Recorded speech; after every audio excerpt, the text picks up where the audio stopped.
Welcome, everyone. Welcome to another edition of Remixing Politics and Culture with me, your host, Pam.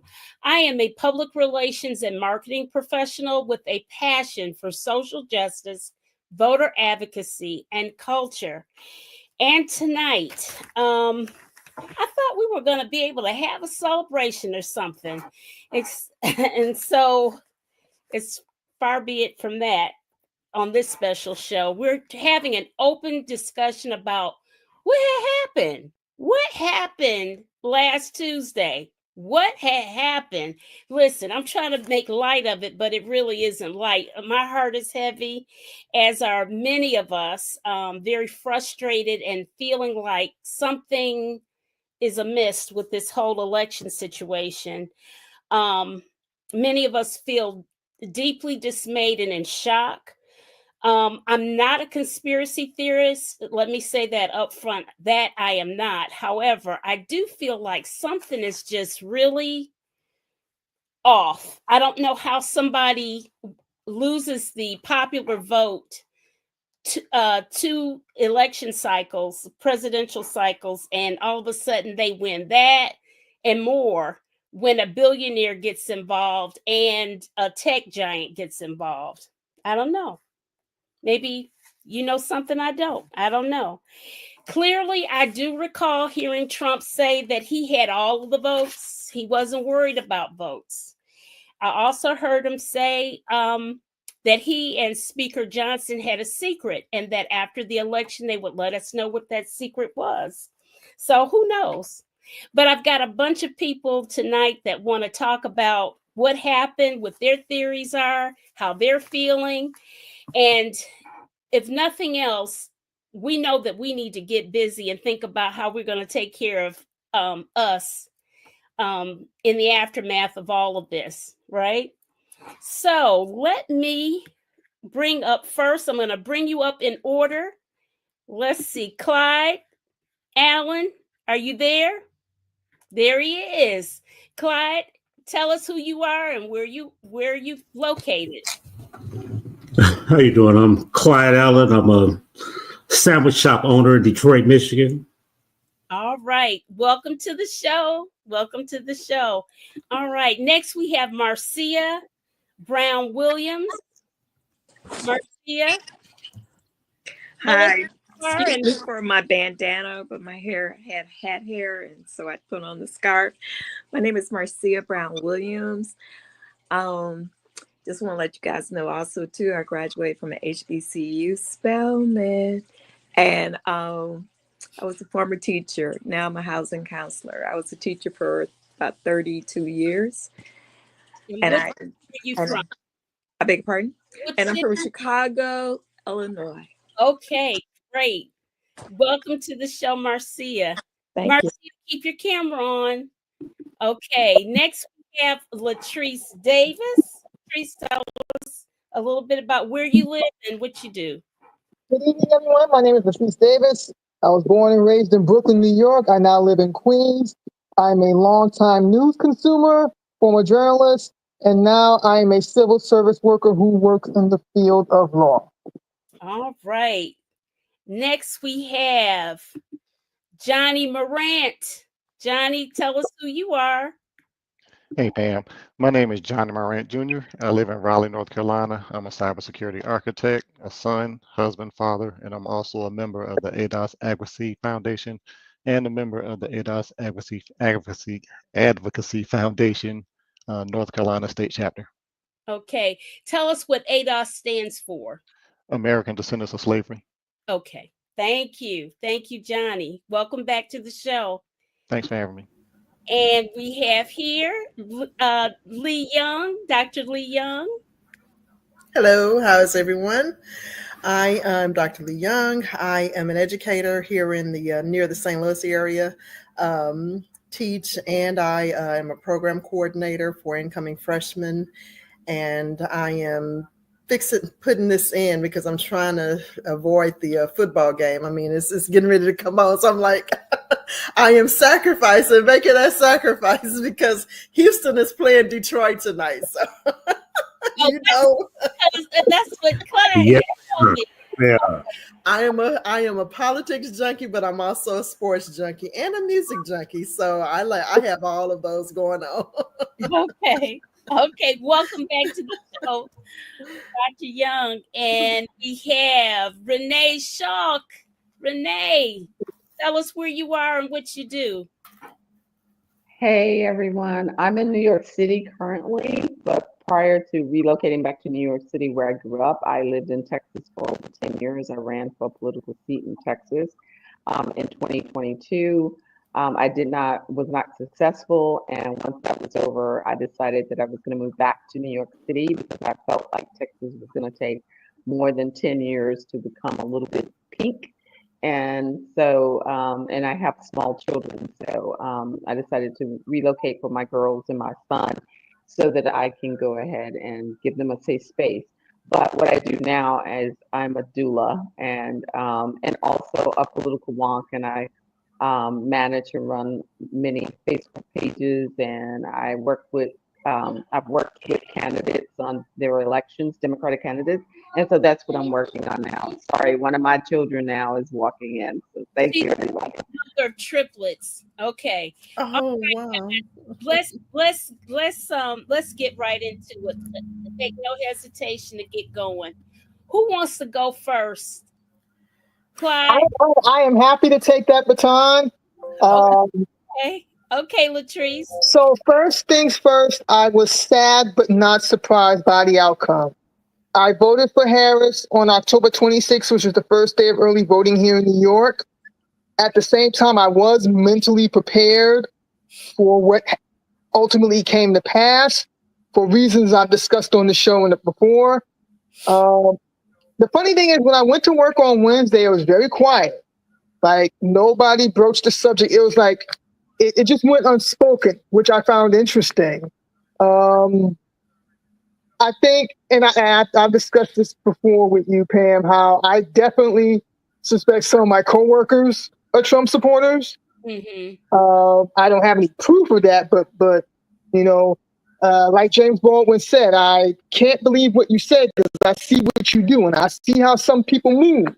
So same thing for my neighbors.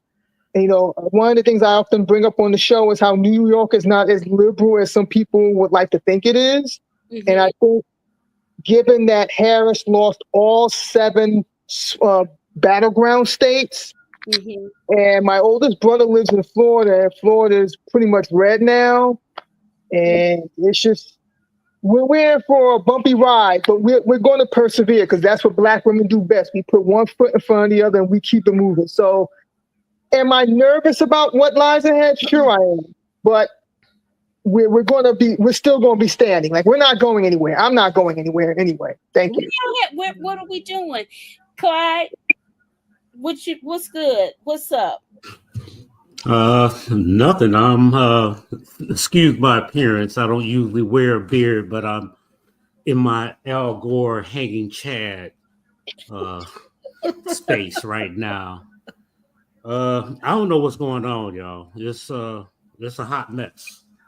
I'm, as Pam said, I am not a conspiracy theorist, but considering the momentum that Harris had, it's kind of hard to understand. Mm-hmm. And then watching all the newspapers pull their stuff back, I'm like, hey, how did y'all know in advance? You know what I'm saying? I just don't know how to explain it. Mm-hmm. And the flip side of that is I don't know what's ahead of us. Because if he's got the Senate, he's got the judges, he's president, and if he gets the House of Representatives, that's it. What's next? I don't know. Dr. Young, since you want to hurry up with your football game. Well, you know, similar to Latrice, first of all, I was supposed to go to campus this past Wednesday day, mm-hmm. and I just stayed home. Mm-hmm. I just stayed home. I said, you know, fortunately we have a small office. I told my coworker, I said, look, I'm working from home today. I'm just working from home today.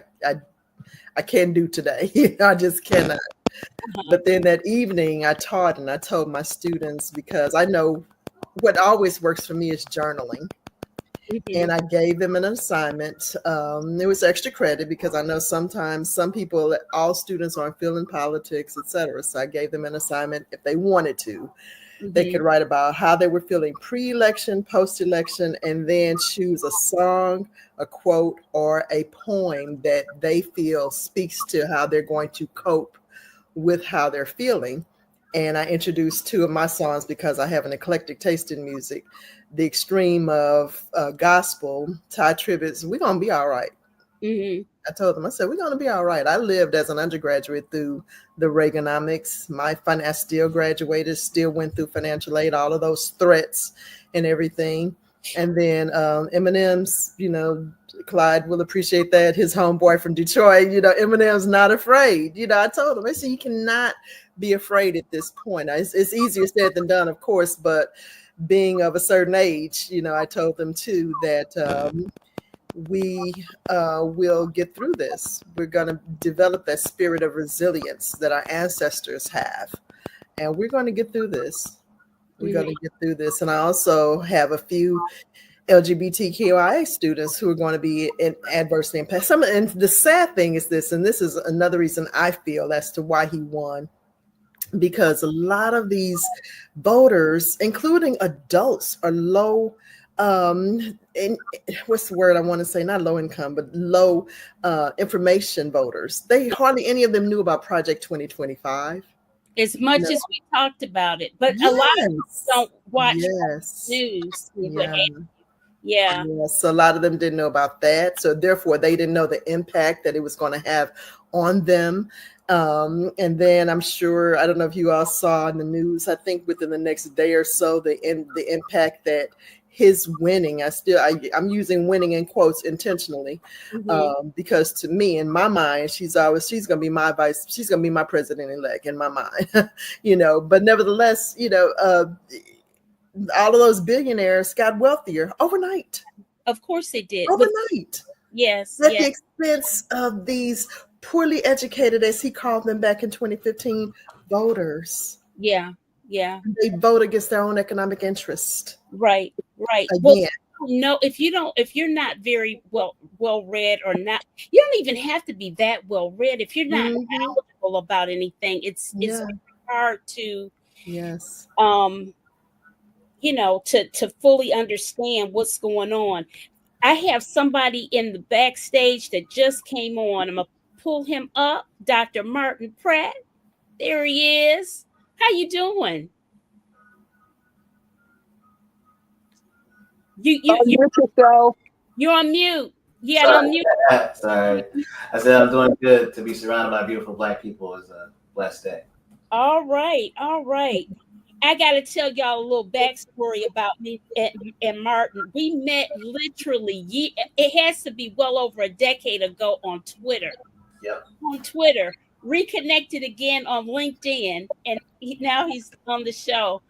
So this is hilarious. Who wants to go next? I'm gonna get Johnny. You go next. Okay. For me, the Democratic Party is coming to a crossroads. They have to figure out what they're going to do, because the last time that they lost this badly was with Walter Mondale, and after that huge loss, the Democratic Party went hard right, and we saw that hard right turn with Bill Clinton and all the policies that Bill Clinton put into place once he came into office, and supporting all of these Republican initiatives. And now we're looking at that same thing potentially happening again. And we saw a little bit of that going on in the Harris campaign, when you saw the Liz Cheneys, the Dick Cheneys, and all this Republican support coming into the Democratic Party. So we have to pay attention to what's going on within the party itself. And we, as the Black community and the biggest and strongest supporting portion of the party, need to let them know that that is not the direction that we want to go in.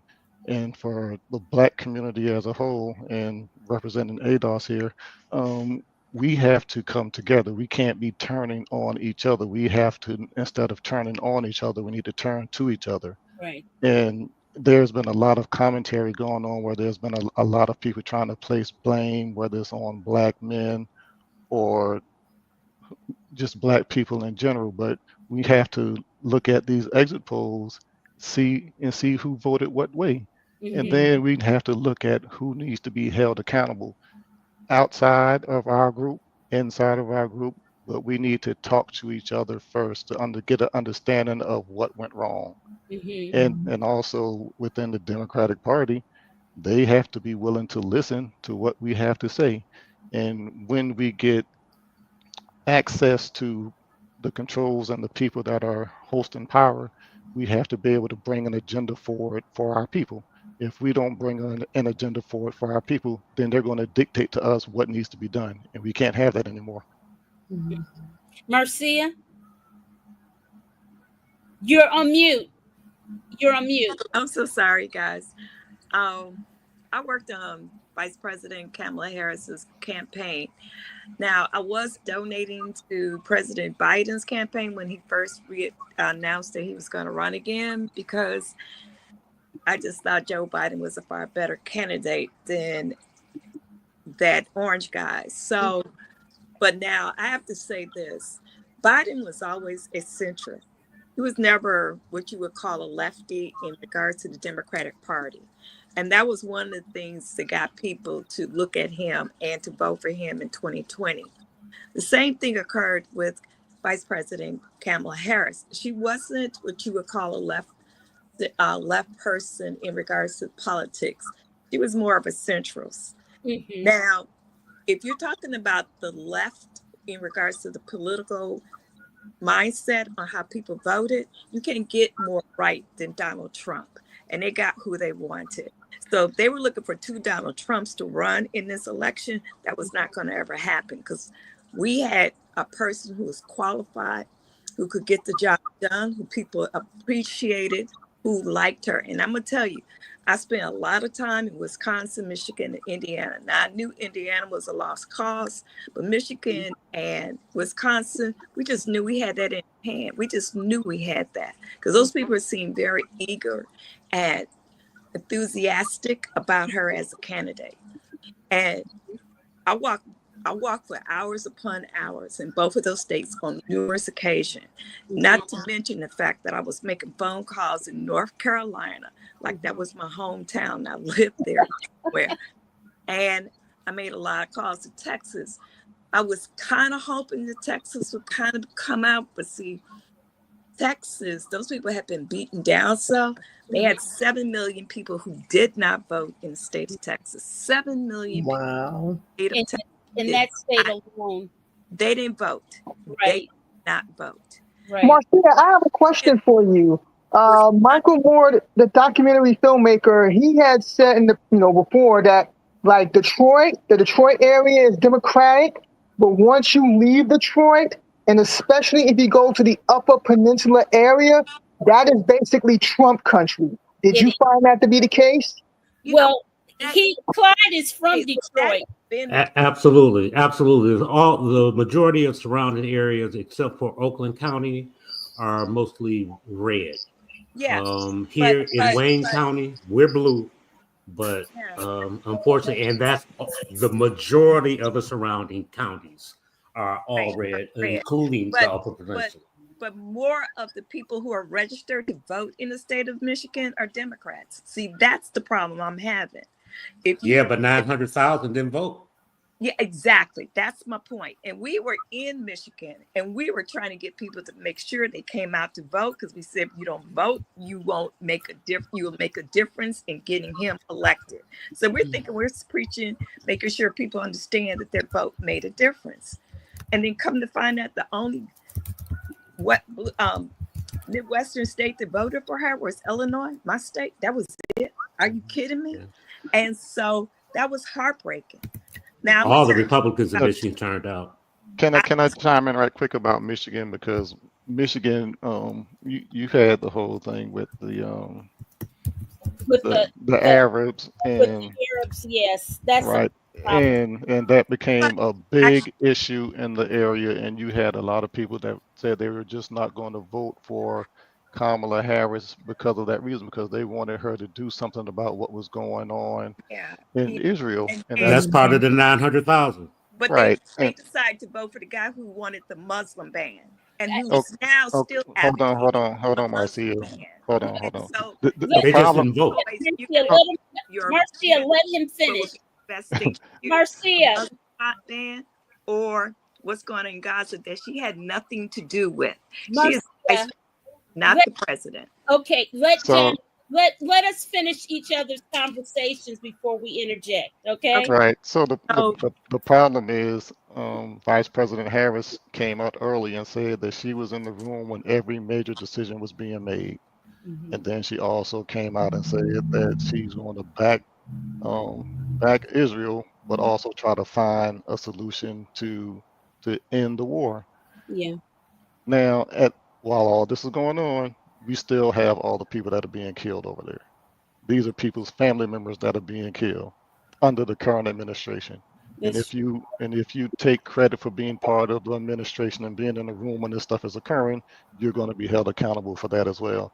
And we can feel however we want to feel about it, but unless it's our family members or somebody else that's being killed, we can't say that they're wrong. that's true. I'm I want Can Marcia. I interject for Ho, a ho, minute? ho, ho, Can ho, I ho, interject? ho, ho, ho. I want Martin Pratt to say something because he's the only one who hasn't spoken yet. Somebody Well, put I haven't you, spoken. Hi. here's Martin Pratt. Sure, Say sure. please. I will always say though, I will let it, I want a black woman to go before me. So Renee said she had a chance to speak either. So I'll always defer to my sisters first. Okay.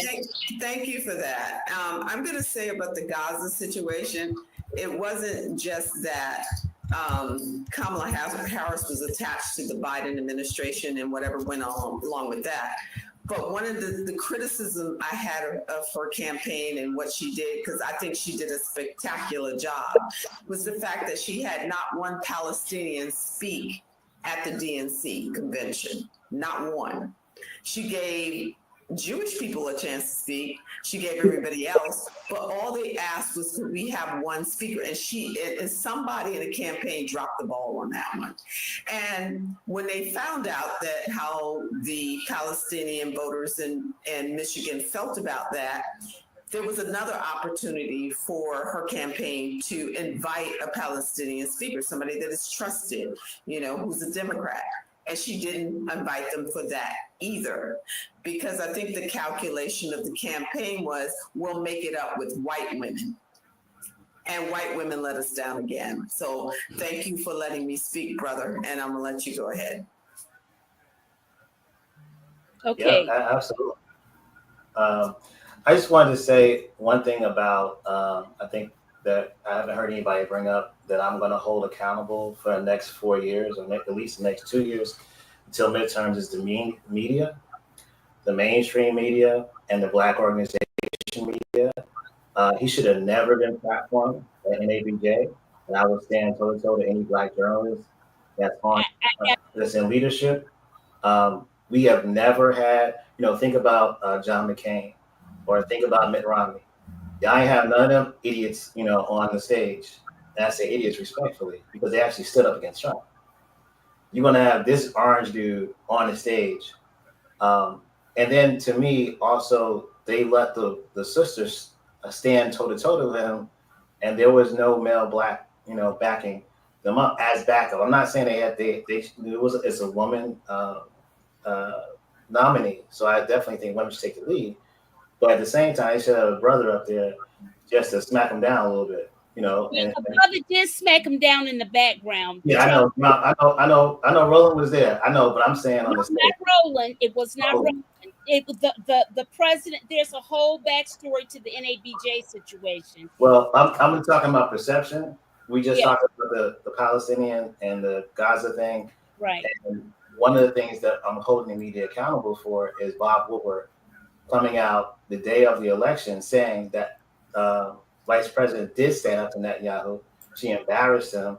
And allegedly, according to him, Netanyahu told Trump that he didn't want her as a president. He don't like her. Mhm. So if Bob Woodward had said that in October, perception would have been a whole different thing.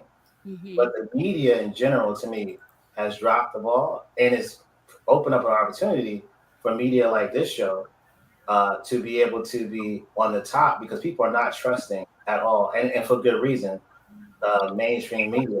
Yeah, that's true. Can That's I true. say something?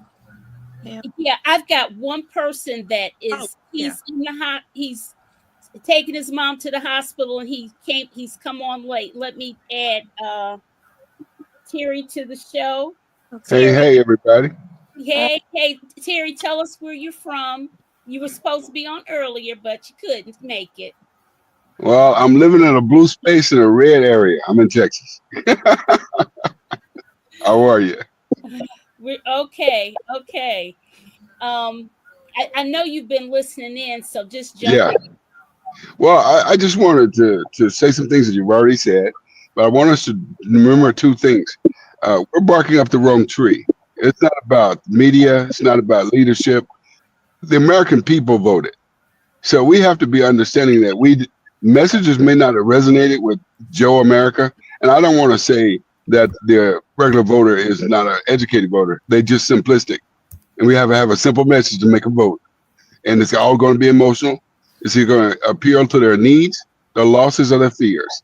And that may have been it. But I want to stop and remind the world and everybody else. VP Harris did a fantastic job for 100 days to She go up did. against someone who's been running for president for 8 years. Okay, and her mobilization, her messaging, her responses. I even like the way she literally used nonverbal profanity to address the other candidate in the debate. She did a fantastic job 100 years. She mobilized a group of people that we've never seen before, but we were disappointed by, and you know, we some of us drunk that Kool-Aid. Talking about black men for Kamala. Well, black men who don't want for Trump, who didn't want Kamala. Well, the numbers just proved us wrong. The majority of black people were for the Democrats and they were for the VP Harris. So we have got to not allow the media to run our game and not to run our station, but for us to be criticizing leadership, criticizing points. No, we have to take a look at in the mirror. You know, I charged the Democratic Party with what Deval Patrick once charged them with during the Obama administration. Get a backbone, get a strategy, have a plan. The other party had a 12-year plan there, and you're 10 of it, and it's working. So, you know, if you're going to have alignment with the other party, the Democratic Party, then we need a party with a background, a strategy, and a plan, and a reward and compensation system in terms of how we advance. The only other thing is we have to give a look at the fact that what we've gotten, I mean, this is a litmus test in white privilege, period. There's nobody on this call could run for office with a felony, sexual offenses. Let me go down the list. We never would have made it past the primary. So this is a litmus test of white privilege. Say what again? You wouldn't have made it to the primary, let alone past it. Right, and wouldn't have raised not 15 cents. Okay, and so we have to be, as a culture of people, we have to be conscious. I'm looking at the companies that gave millions to this future president. You know, I'm saying, well, I sticker move. I think I'll stop using it. You know, the sandwich place, stop using it. We are a $1.21 trillion enterprise as people of color.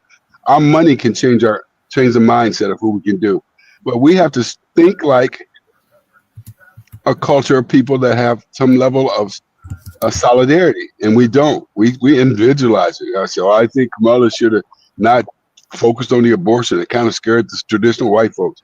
I think that we didn't address this issue, or she the swing state. No, we have to think like a monolithic culture that has diversity within it. But at some point, we got to do like we did in Boycott in Montgomery. No matter how many different values we had, we shut down that bus system.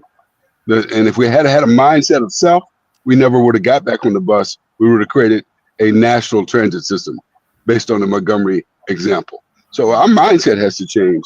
And please, we have to stop people and look at those 77 million people who have embraced white privilege. And I tell you, I told this to Pam on the phone earlier.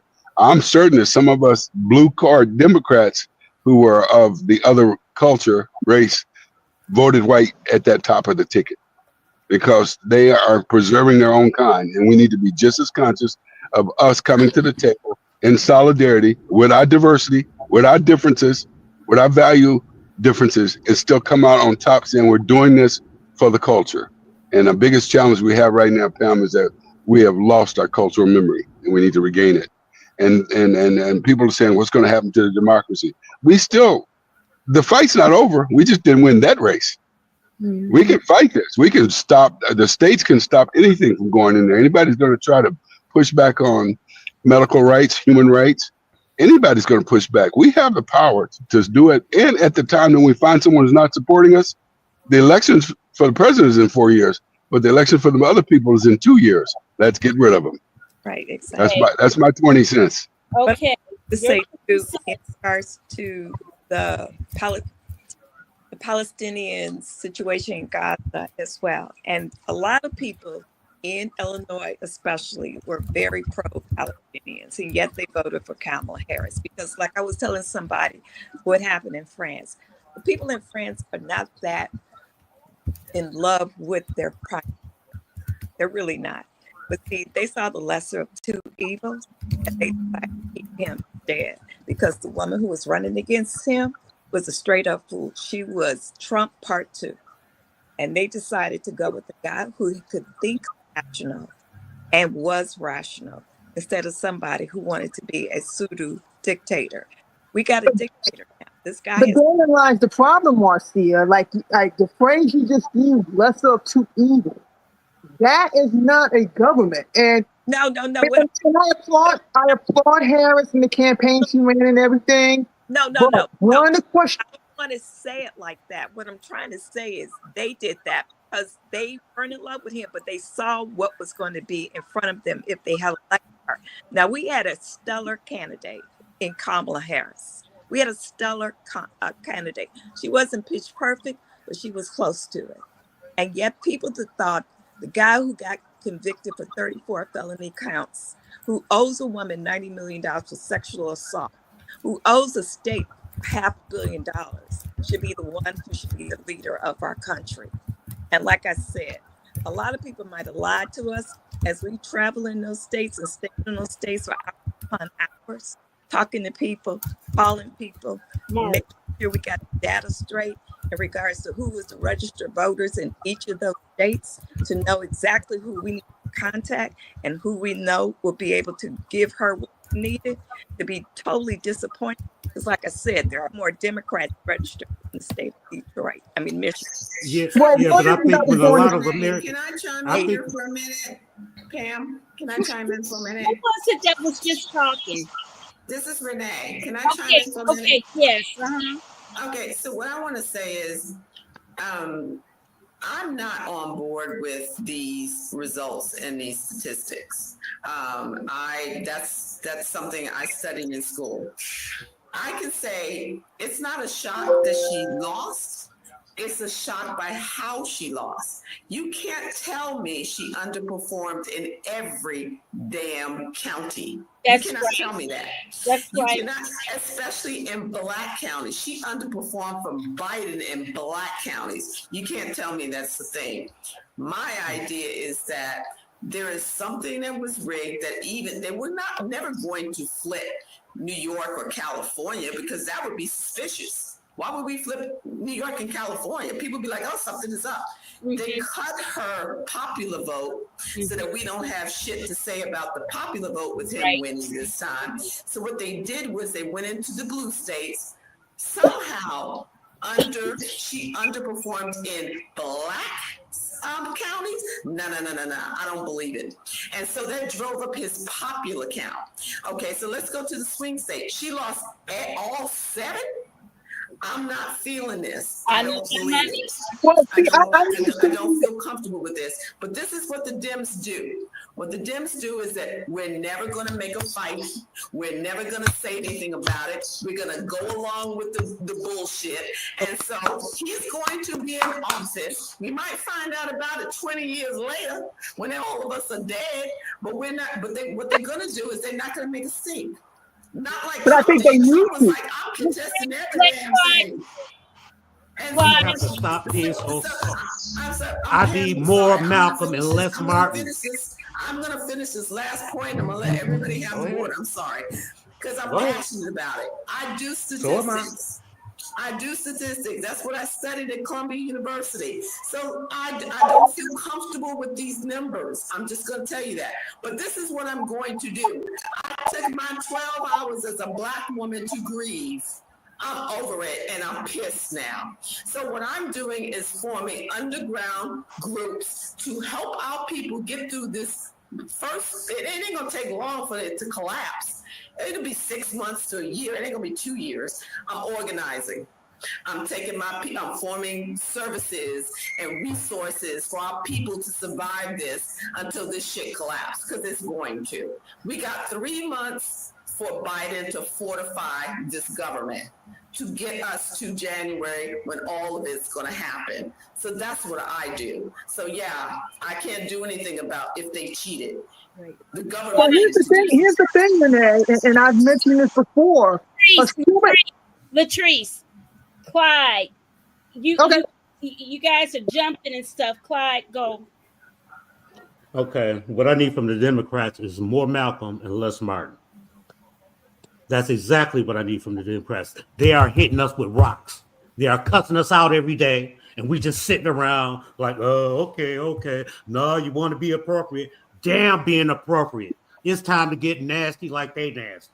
Mm-hmm. If we don't, we ain't gonna get nothing. It's a wrap for us. Okay. Unless we get in the ring with them where they are, it's a wrap for us, baby.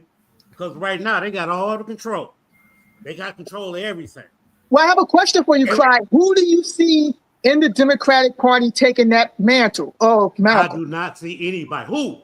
Who's going to save us? Ain't nobody to save. Ain't nobody And to that's save. what I want to speak to. Ourselves. Okay. If you don't get another chance to vote, what are you going to do? What are you going to do if you don't get another chance to vote? Anybody got any answers? I'll be honest with you, I do not have an answer to that, Clyde, but He said that's what he already told his people. Y'all don't have to worry about voting no more. He did say that. Why do you think the head of the newspapers didn't do Endorse. that for Kamala? Yeah. Endorse. Thank you. A big corporate because I feel that they knew something ahead of time. Yeah. And with Elon Musk having all this technology, come on. You don't think he could rig a little something? They have to call him to talk to a space satellite. Well, didn't you all see the article? There's an article that he used some kind of way. Again, I hate to, like you, Pam, I hate to be a conspiracy theorist, but some kind of way, the implication was that he used Starlink to kind of manipulate the data, like Renee said. It's all very possible. With AI, it's all very possible. Am I right, Martin? Am I right? Yeah, absolutely. But I just want to jump back to Clyde. I think, and I know this is our first, conversation after the horrific event. Clyde brought up a really good point. What are we going to do if you don't ever have a chance to vote? So the concern, especially among those of us that listen, and I think that we first should congratulate ourselves. We are the most educated voters in America, period. Full stop.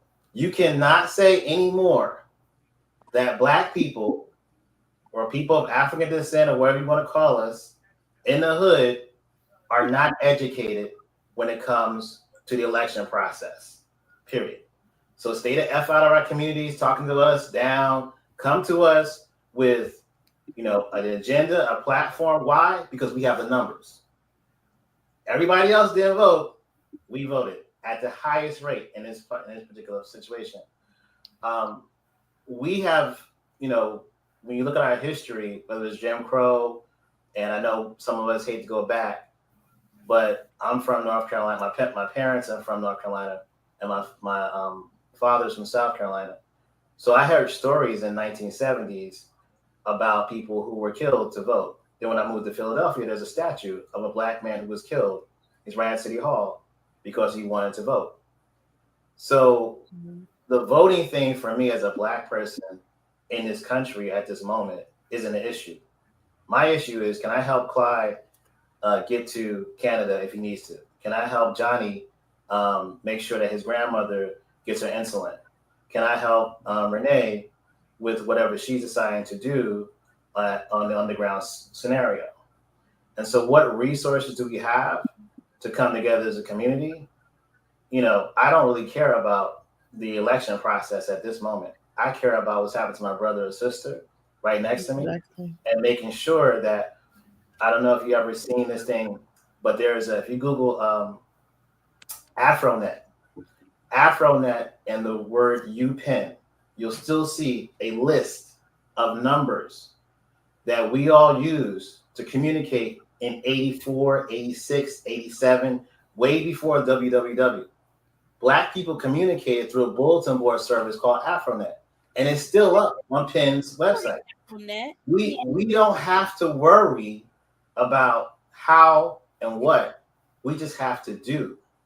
And so, to answer your question, Clyde, I'm not concerned about voting.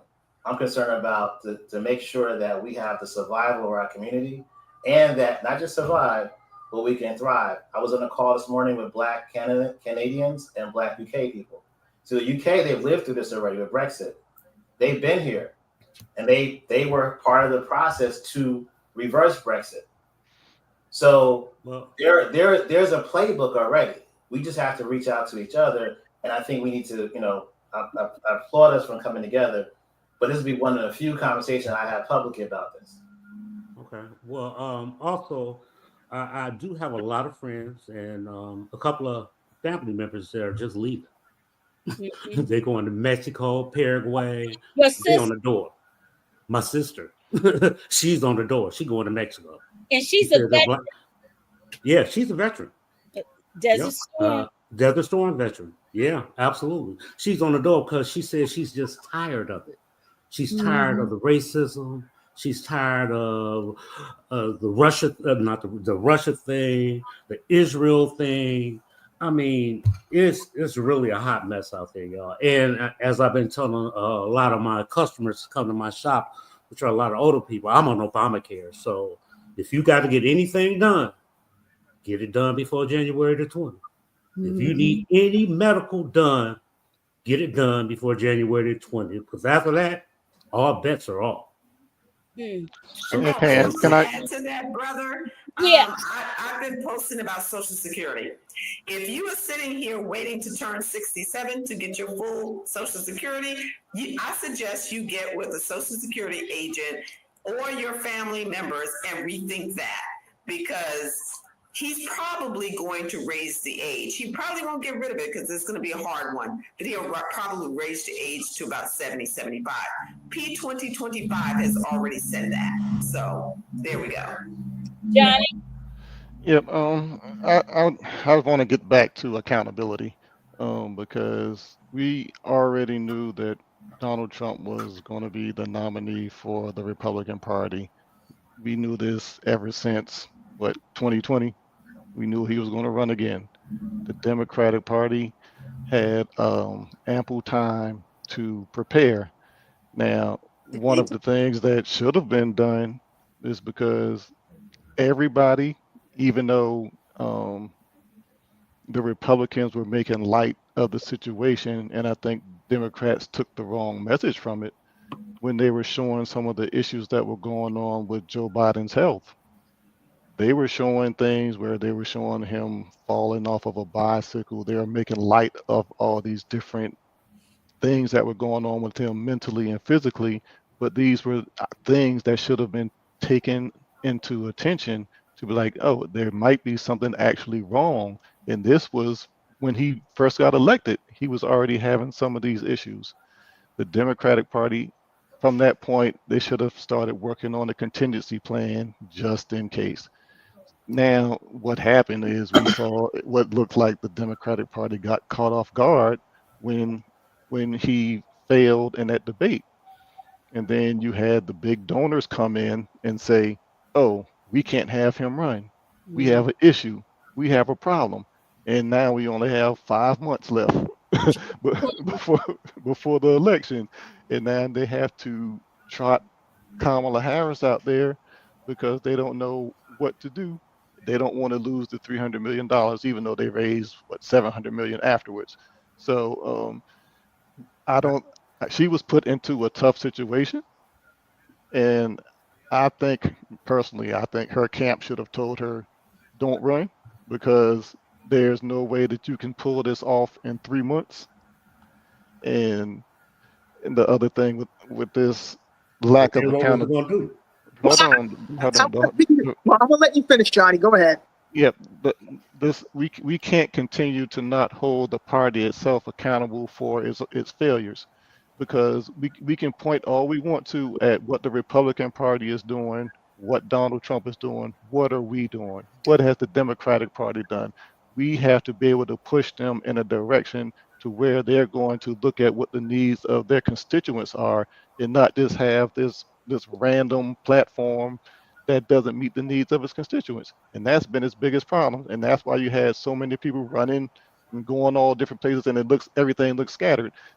The Republicans have Project 2025, and we don't have. Why doesn't the Democratic Party have its own version of Project 2025? Why don't we have anything like that? We don't have any type of group that's funding, supporting, and backing the Democratic Party to have a solid plan to move forward. That's true. Now, I read Project 2025. I read 410 pages of that incredible evil platform that they have in store for our country on how they're going to govern it. I'm going to tell you, I got incredibly depressed reading that. I had to stop reading it because it was just that incredibly heartbreaking. They don't have anything in there who's going to be uplifting, or trying to do something for. Okay, but guess what? That starts day one. It starts day one that they get into office.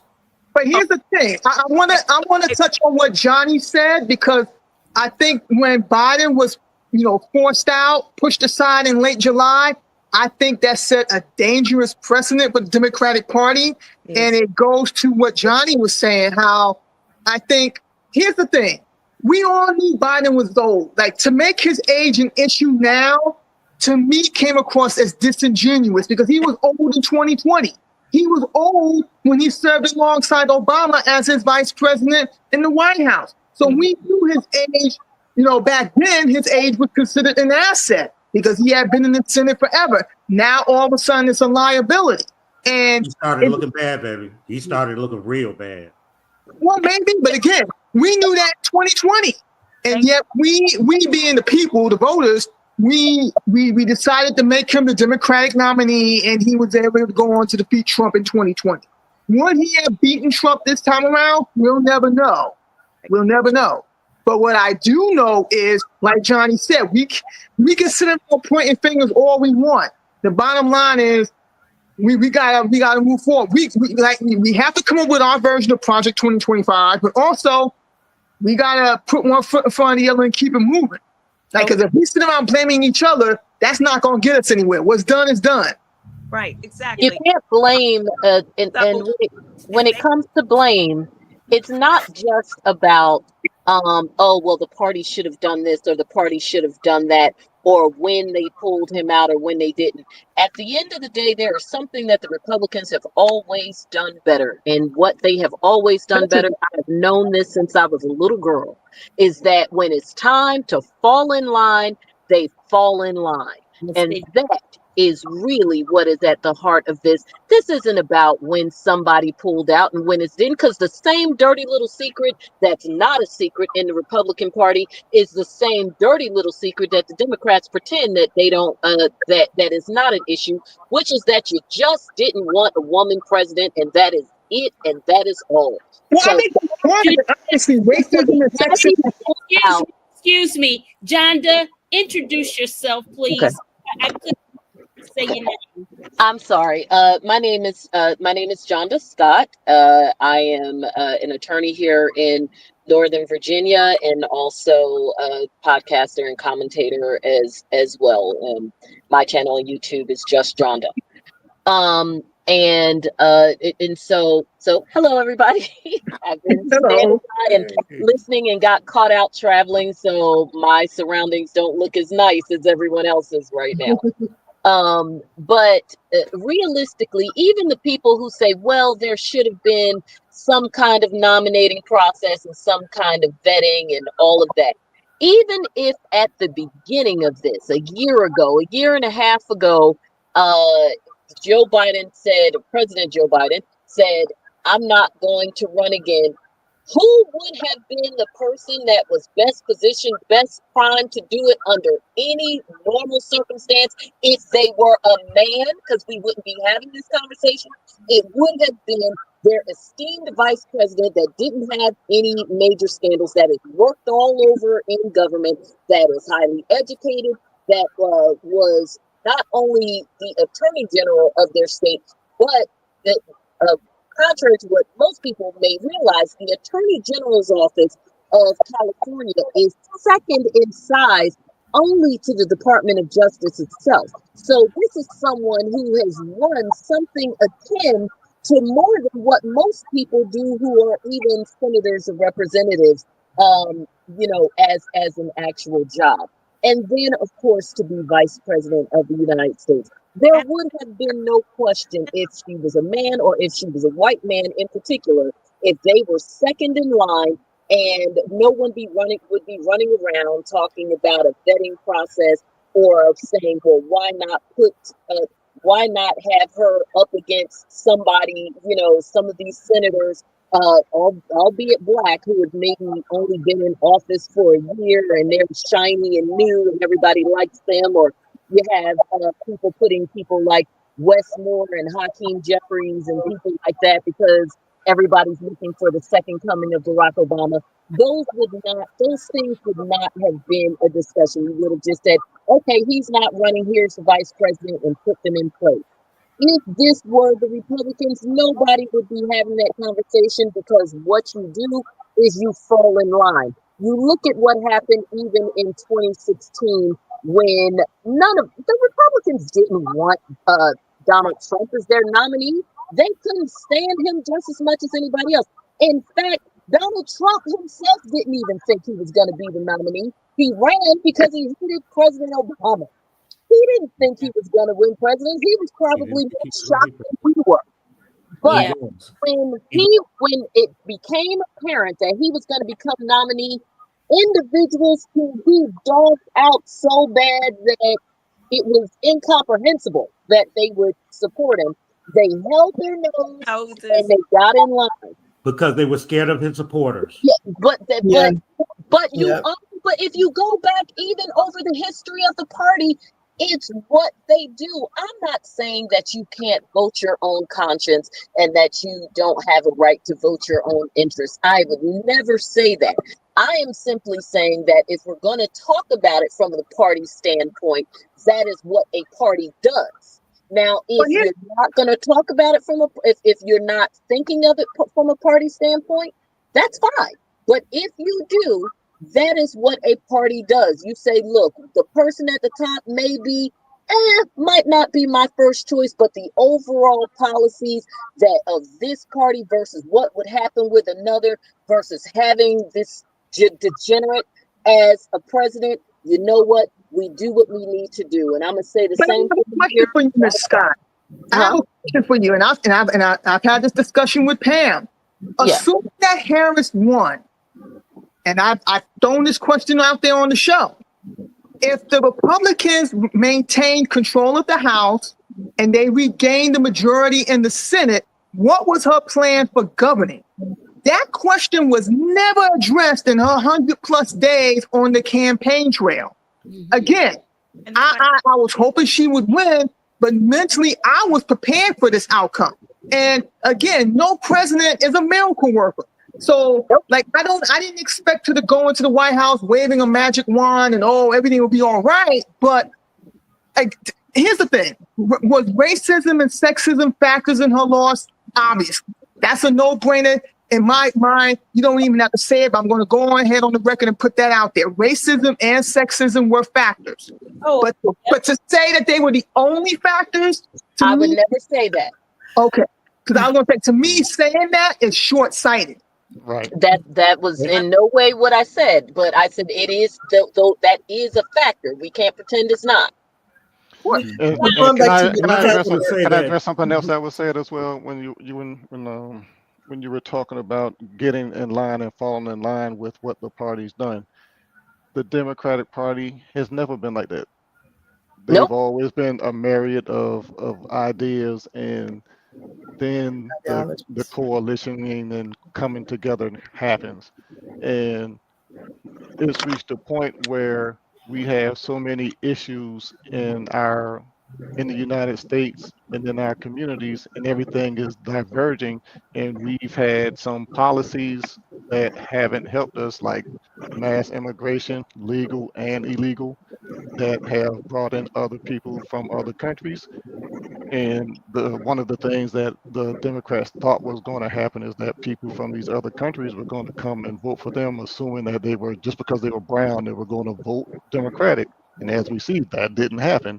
And for a lot of the reasons, because they come from countries where they have dictators, or they have a collapsed socialist party. But that goes to our foreign policy. Yeah, it does. A few dictators around the world. In fact, when the Arab Spring happened in the early 2010s, the Egyptians pretty much told us, mind our business. And we should. We don't mind it enough. Listen, I want to take this with Zachary. Somebody mute themselves.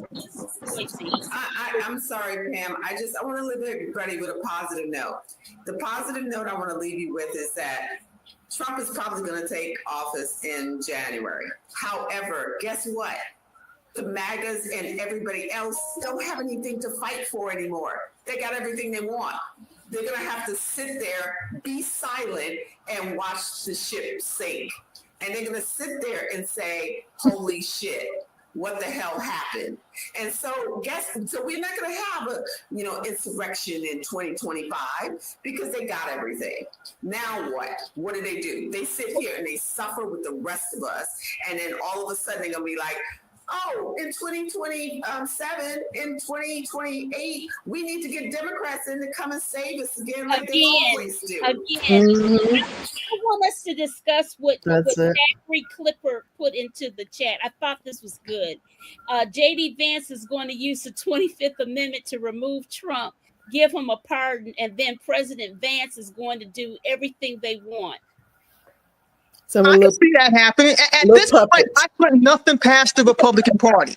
I mean, just in terms of rigging the votes. I mean, like you and Clyde, I'm not a conspiracy theorist, but I wouldn't put it past them to do that. So, I mean, I agree with Zachary's sentiment.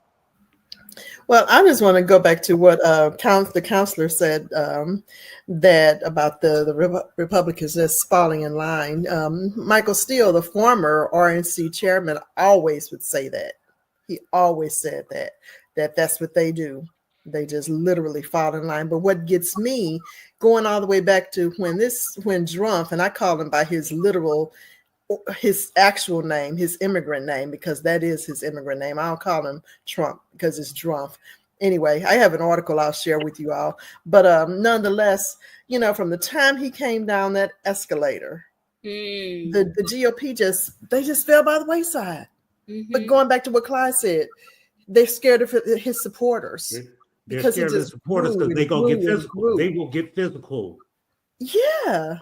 They will get physical and they'll be in your face. Exactly. What they don't understand is, go ahead. I'm sorry.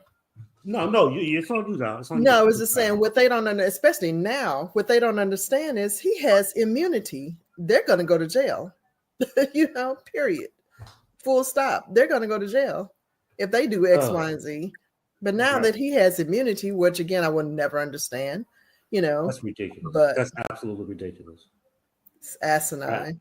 What's going to happen to the people who were at the insurrection on January 6th? Because some of them were holding out hope that, hey, they would get a pardon from him. So Oh, now I'm sure he's on his way back to the White House. Is that going to be the case? I'm sure They it are. is. Oh, yeah. Everything he said he's going to do. When somebody shows you who they are, Believe believe them the them. first time. That's what Maya Angelou said. You know, Maya Angelou, Hillary kept saying that during her campaign. She kept reminding us of what Maya Angelou said.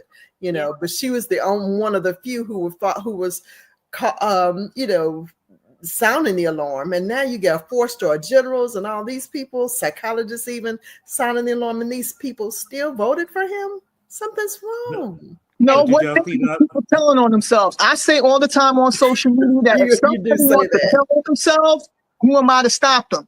And before the pandemic, before the Great Recession, even before the millennium, a lot of people have been telling on themselves. So again, as sad as I am by this outcome, I cannot and I will not sit here and pretend to be surprised by it. It's just America showing who she really is.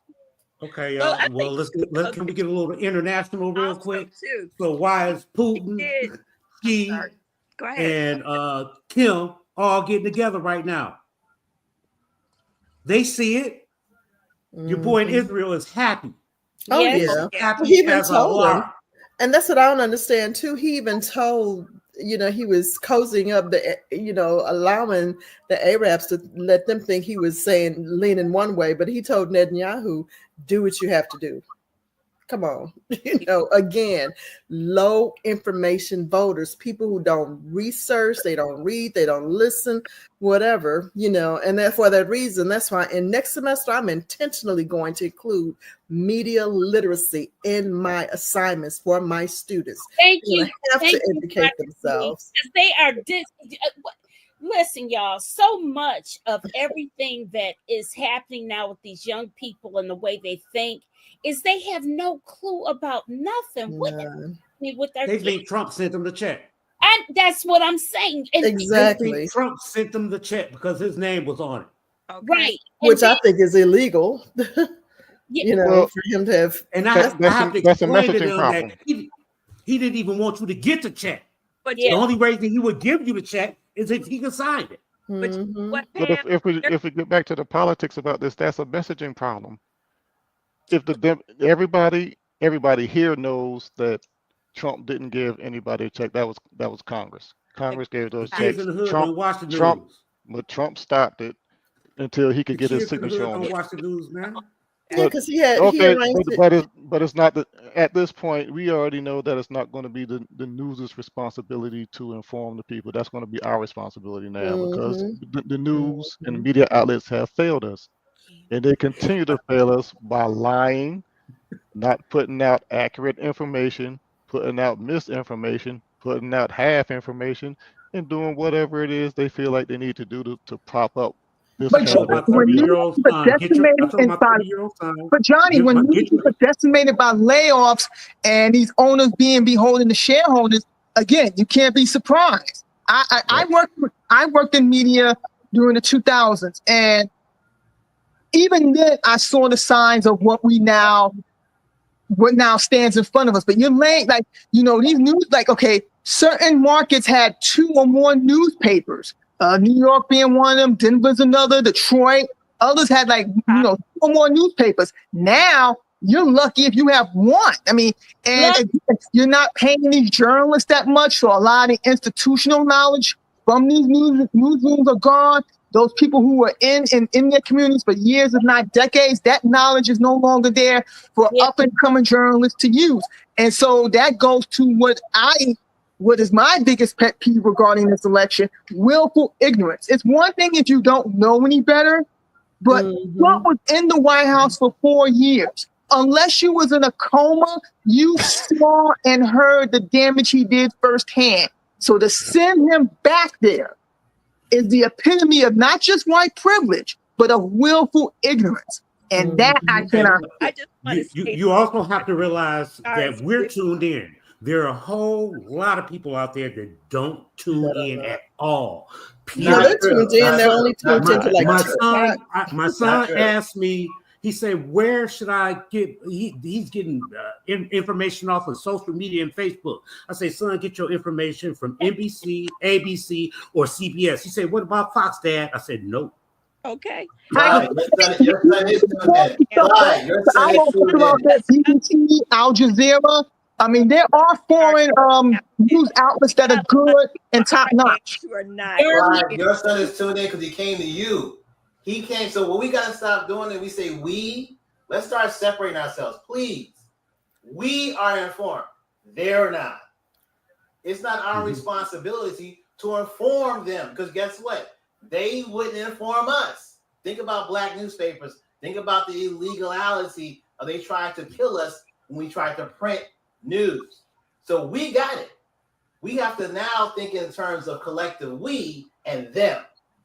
They don't have it. They're idiots. I agree with everybody said, get your source from this, get your source from that, get it. But honestly, if you look at white media failed white people. Black people did not fail black people. We've had these conversations in town halls, even BET. I was against BET for a number of years. Turn off Channel Zero. I don't know if anybody remembers that campaign. I marched in front of Deborah Lee's house. Did you? We put out Hot Ghetto Mess. I don't know if I remember that. But we had a black male conversation about voting on BET. We got this. Yeah. They didn't get this. They didn't have the information. So we need to stop putting ourselves in lockstep with them and say, what are we going to do to make sure we have the judges we need, to make sure we have in Harlem and Brooklyn, there is a group of brothers and sisters who are prepared anytime there's a natural disaster. They have their own disaster with their crew, with their walkie-talkies, with the shortwave radios, with internet that it stays up no matter what happens to Cox or to Comcast. They developed that. We need to start putting that in places like Jackson or like Camden, New Jersey. We have to start looking at what we're going to do because we vote and we vote smartly. Your son came to Dad. He didn't run to Fox. He came to you. So we got this. They don't have it and they don't care. As long as their bacon and eggs is happy, they're good. And let me just say this too, Pam. A lot of people, even our age and even older, are not that informed in regards to the politics. They heard certain things, just like the gentleman said, in regards to social media, YouTube, or whatever else they want to listen to. You would think that they would try to pick up a paper or look at it on the internet, or to listen something on ABC, NBC, CBS, or MSNBC or CNN, but they don't. They listen to somebody who's going to give them comfort, and Trump gave them comfort and he gave them fear. He made us become the boogeyman, that we were going to do something horrible to them. And then he also promised them riches that he knew he could not produce. Because see, they're going to be very upset when he takes away their affordable care, health care away from them. Marcia, this is white people? These are white older people? Yeah. They're going to be. Let's want to make shit clear because black older people voted. They voted right. So I want to make sure we keep that separate. In place. And then the interest on that tariff goes on to our grocery bills and the gas bill. And they think our gas is high now. You just wait until he puts that tariff. Remember, we got the black tax. We've been paying high groceries. In the hood, we pay a black tax. So again, that's not them. That's not us. That's them. They don't be paying because we've been paying at Circle K or any other gas station or package store or whatever you want to call it, bodega. We have a black tax on our community already. But yeah, well, we do. But then we're going to have a tariff on the entire United States of America. That means white folks in the Appalachian. Not our problem. And not our problem. We showed up. That is our problem. Right. That's going to be everybody's problem. Because people complaining about all this inflation and stuff. I remember when gas was 45 cents. Find out that's not going to be the case. Quit playing. I remember when gas was 45 cents. Look what it is now. Inflation happens. It's going to happen for the rest of our lives. Get used to it. I was there in the 70s. We had to stand in line for 7 hours to get 1 gallon. My father and uncle would switch cars and stay in line for 18 hours. So it's not our problem, Marcia. That's their problem. We got to focus on us now. We focused on their stuff. Where did it get us? Now we got to save ourselves. Put the mask on us first. Stop talking about white issues as if it's a collective. It's not. Hey, family. We have never done something without demand. America. We're part of the United States of America. That's And what let me Marcia just is say talking this too. I taught school for a long time. I had a young guy who's 16 years old. He's Puerto Rican. And I remember when Trump won the first time, and he said in our class after we were discussing about the election, because my kids were disheartened. So this one kid said, like I said, he's Puerto Rican. He said, you know what? He's not going to make the try to see who is Mexican or who is illegal. If we look Mexican, That's right. at a Spanish surname, That's right. You got an accent? grab us, and then we got to defend ourselves. That's right. So he said, so that whole bit about the illegal immigrants, no, his thing is to get rid of all of us. And this is a 16-year-old kid in 2016 who said that. He said that, and he was Puerto Rican. He said, so I don't feel safe. I feel like they're going to be knocking on my family's door. You're going to scoop up everybody. They're going to sort it out later. But by the time they sort it out, it's going to be too late. And I'm going to jump in here as a New Yorker and tell you about the Hispanic population here. New York City has already stopped funding for migrants. Yeah, they just as a backlash because they anticipate migrants going to get deported anyway, so we're just going to stop funding. They were getting $350 a week for food substance. Yep. They stopped it.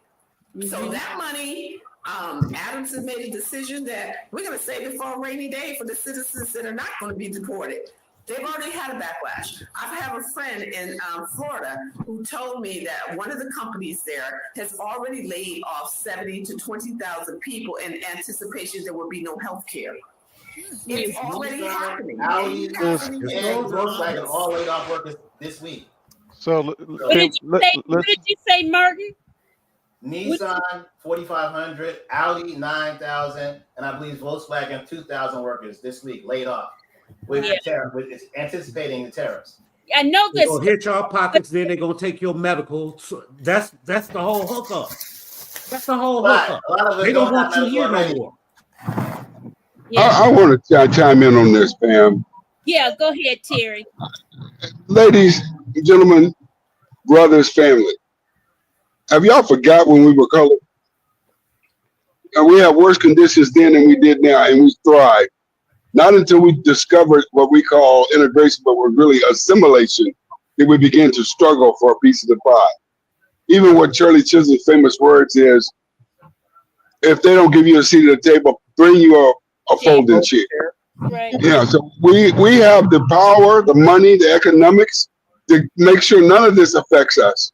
You know, we have to look at the dollars. Twitter was made famous by Black folk in Black activity. So why don't we have our own Twitter? Okay. What we want to do, we need to get on fan base. Well, all I'm saying to you, Pam, is that we have allowed a lawless man to win the presidency while we are criticizing a woman who was great, but we expect her to be flawless. There are no faults there. I didn't expect so we need to make sure that we go back to being colored. We got to go back to being colored. We build our Rosewoods. We build our Wall Streets. We build our networking systems. We create our own jobs. We create our own presence. You want to go this way? And so we have got to own what we own. We have the power. And as far as the cross-generational issues, we have some cross-generational issues that we need to fix. And know that our history is now. It's not our past, our future. It's our present. We are our history. We need to take our economic power and the knowledge and gifts that each one of you have spoken some pearls of wisdom. I want y'all at my next dinner. We need to pass that on and say, we're going to get through this. And not only we're going to get through this, but we're going to prevent it from affecting us. You know, my grandmother's Big Mama taught me a lot when I was a kid. And what she did say to me is that we will make a way out of no way. So there's no disparity. I'm not shocked by the outcome. What I am is I'm shameful that 77 million Americans are still thinking white, and they put white on the ballot instead of democracy. All right. So we have the power in our wheelhouse to build an ecosystem that prevents us from being affected by this. But we got to go back to being color. Now think about this: the guy in North Carolina who was running for governor. Oh God. He was really like Trump's Nasty. acolyte. He spoke the same language. He said some of the craziest things like Trump would say at his rallies.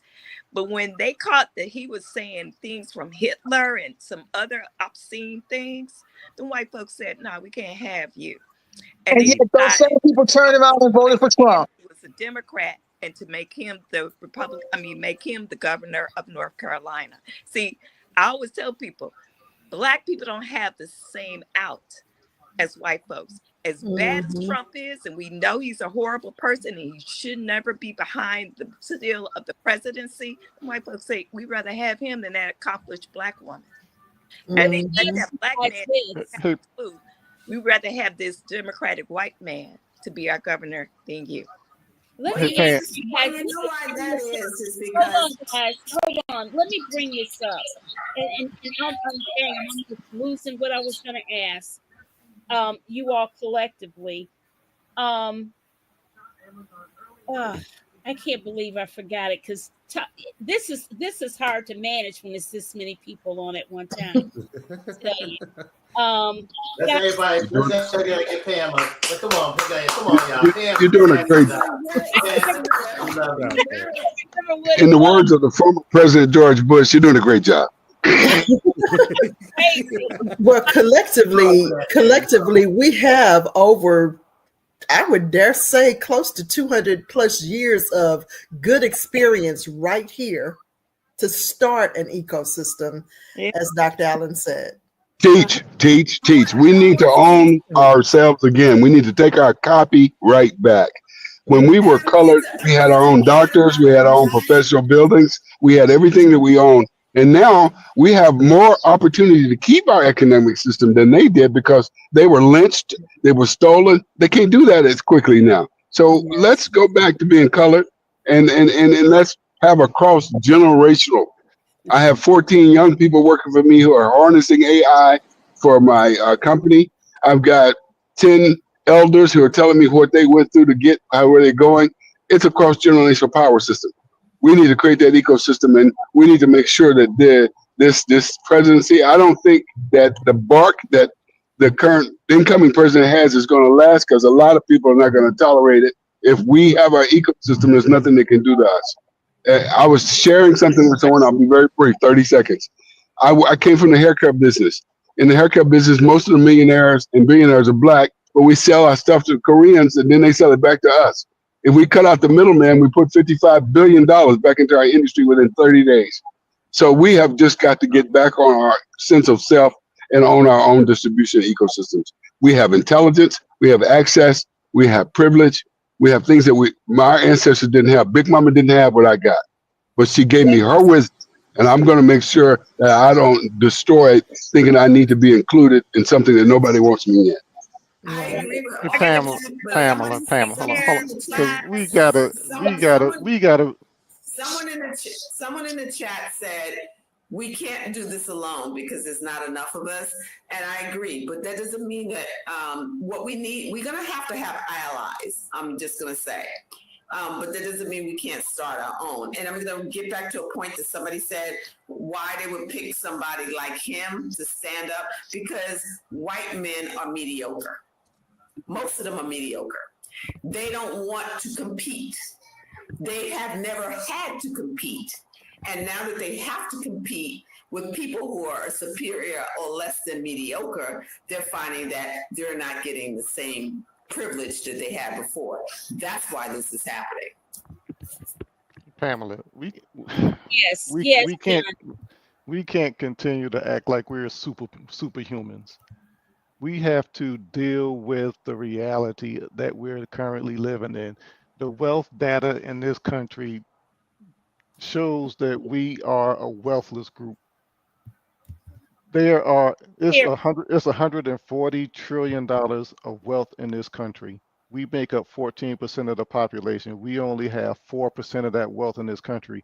We can't pretend like we got money to pull out our ass to just create all these industries and do all these different things to create our own ecosystem. They they integrated us into the system to make us a part of the tax base so they can get those resources. When we were building our own e- ecosystems within the United States, what did? They either burned it down, built a highway through it, or or killed us. And That's a different time. we live. Different time. I put 218 business You owners in the street, and in 7 months, they were all worth $70 million. Yes, we have a different thing that we can support too. well, you all right? Show me. Excuse me. You're gonna There have to is a show lot of me. money out. There is a lot of money out there. I know at least 3 guys under 30 that's worth about 15 million. So it's plenty of money out there. Also, what In Johnny said Detroit, about wealth versus What spending what power is two different conversations. So we get that we may not have the wealth of white people. We get that, Johnny. I'm totally with you. At the point that we're at now, and we're surmising how bad things will get.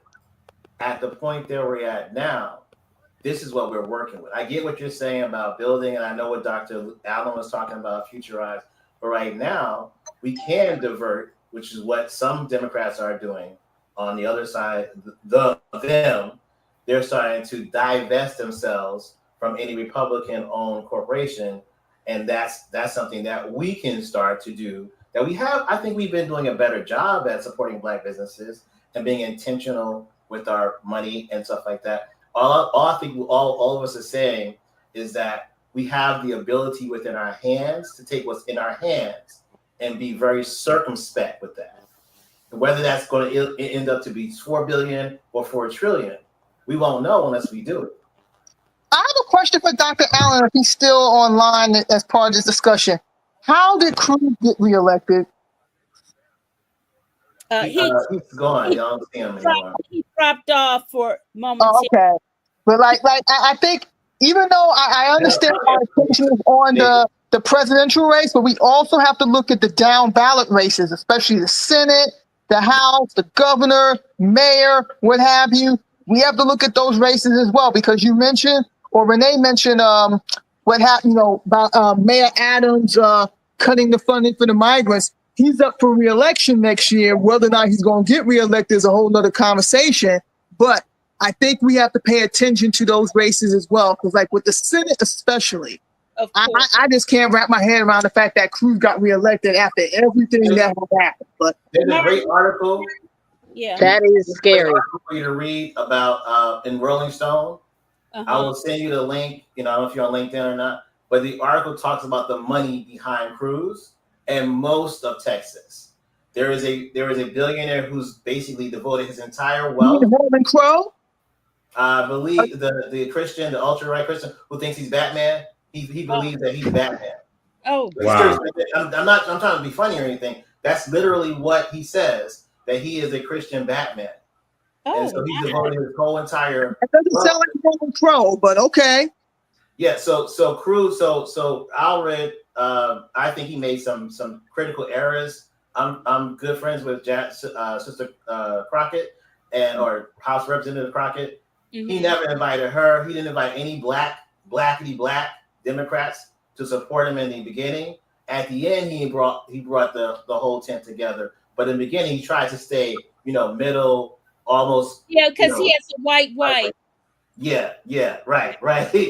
So I don't think he was the best candidate. I think he did a good job, but I think also the money in Texas. When you read this article, you'll see how it's almost structured like a pyramid, and it just keeps growing. And so I don't know that anybody could have. I feel like that money that we spent in Texas, we should have spent in Ohio, getting Senator Brown reelected. Oh God, yeah. Okay, so I lived in Texas for 10 years and worked on political campaigns and also ran for political office. Let me tell you about Texas. Texas has more black people than any other state in America. Look it up. Texas is not necessarily a red state. It's a non-voting state. Black folks do not come out. People do not come out and vote. So let that sink in for a minute. Why don't they come out and vote though? It's not a red state. It's not necessarily a red state. It's a non-voting state. We No, have but more I just black asked, people why in don't people Texas. come out and vote? That's correct. We have more black people in Texas than we do in any other state in America, and they vote the least than But any other why state is in that? America. That's my question. She doesn't know. She would answer. Oh, okay. I didn't hear it because I was like, yeah, I heard everything else. I'm like, okay, well, why don't they come out and vote? What it is that, well, you got to remember Juneteenth was started in Texas because they were the last state, well, not technically the last state, but one of the last states that got notified that slavery was over. So there's a mindset that is closer to enslaved people history there in Texas than there is in many of the other states. And so because, they've been sort of enslaved after slavery longer than anybody else, they have their mindset is closer to our current history. That's all I can explain to you. I don't understand it, but I worked political campaigns, and you cannot get these people to come out and vote. They might tell you they will, but they don't.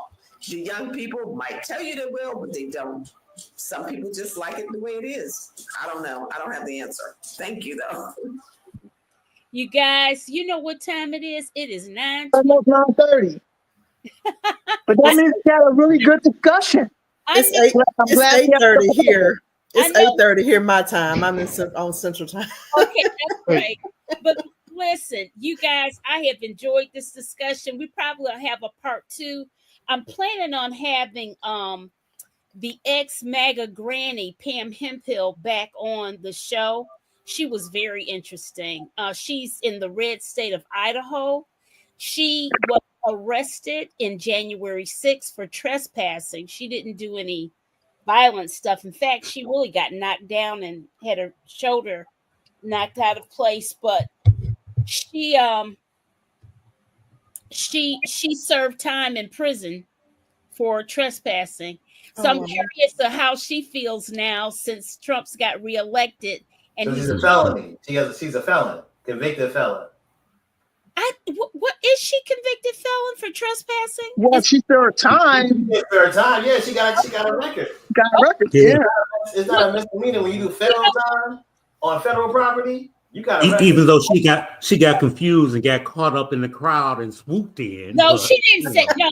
No, she took responsibility. She literally, I will tell you, Pam literally, she took responsibility, and she has a fascinating history about how she even got into all of this stuff. And I think she talks about it being a cult. She talks about getting caught up in that and why and stuff. She's an interesting person. I know Renee was active in that chat when she went online. Were you too, Lee? Were you on? I wasn't. Okay. Johnny was first, and I have a comment too after Johnny. But go ahead. I'm sorry. But anyways, I'm going to have her and probably Dr. Pratt on. Just it should be an interesting conversation. I think I can handle 2 or 3, all of y'all at once. I think we did a good job. I think we should pass those on back. Good job. Latrice, I put it in the chat. Link. Thank you very much. Tim Dunn. Yeah, Johnny. Yep. Just going forward, we do need to come together and have a plan moving forward. And if you look at the adosfoundation.org website, they do have a full Black agenda that addresses the areas of agriculture, Black business, cannabis, education, criminal justice, climate change, housing, health and nutrition, infrastructure, immigration, environmental racism, and unemployment labor. And I plead with you all to just take a look at it, review it. Can you put the link in the chat? I already put it in there. Oh, I'm sorry. Oh, yeah, no problem. But just please look at it. I linked it directly to the Black agenda. Just take a look at it and review it. Thank you. I'm sorry. There's a full YouTube that I've done on them, and that was my highest rated show was with ADOS. Because I didn't know what it was. I was learning that day. We were on for a long time, and I didn't know all those people came on there. I was like, who are these people? Basically Black MAGA. But that was my highest rated show, and I had been asking Johnny I said, well, who are you guys going to endorse? What's up? What's going on or whatever? And they had a convention. Y'all had a convention in October, wasn't it? Right, it was a reparation summit. Okay. I knew it was something. See, I was on it. I was paying attention. But it was, but if you want to, if you look in my YouTube files, it's up front. You can hear the whole shebang about Okay. and everything. And I think their website and all that stuff is on there as well. You guys, whoever's left listening, I hope you thumbed up this video and have subscribed to my channel. Please, thank you, and please. I just have one more thing. How many of you remember Howard Dean, former governor of Virginia? Yeah. I could not help but to go back to something that he said one morning when I was watching him on MSNBC, that the Dems need to have a 50-state strategy because that's what President Obama had, and moving forward, it really needs to evolve into something, and this is what I hope, party sustainability. Yes. Party sustainability, period. Open that tent as wide as you possibly can. Yes. And sustain the party. Right. Got to. And you got to start, even though it may be a traditional red state, go in the doggone state anyway, because that's how they feel, that nobody's thinking about them. The Dems don't think about us, therefore, So, yes, you are 100% correct. What he said over this past week. Yeah. All right. Well, guys, let's wave off everybody. Good night. I have a great week, y'all. Take care. And I wish you guys share this video so that we get more people talking and thinking and ideas flowing or whatever, because we need, other than just the highfalutin pundits and people like that, they need to hear from folks in the trenches. You know what I'm saying? Yeah. They need to dig deeper and under. And I think that's the reason why I even started this whole YouTube thing, to hopefully to educate more and more people in some small way. So share the video, like the video, and subscribe to my channel, please. I love you and thank you. Good night, everybody. Good night. Detroit loser. The Nice Lions talking to you loser. guys.